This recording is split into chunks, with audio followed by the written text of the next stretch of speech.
Choose the document. Access the context menu.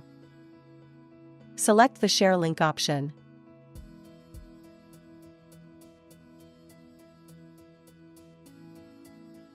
Set the sharing type to public.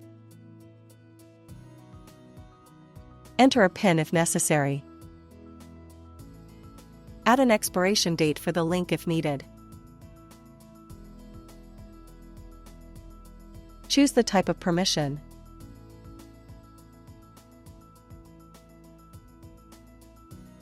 Create the link. Copy the link to share it via chat, email, etc. Generate a PDF file containing all document information.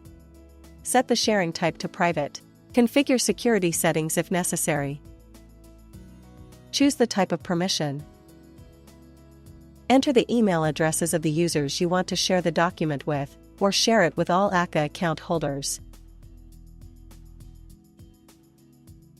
Generate the link and share it with others. Open or download the received document.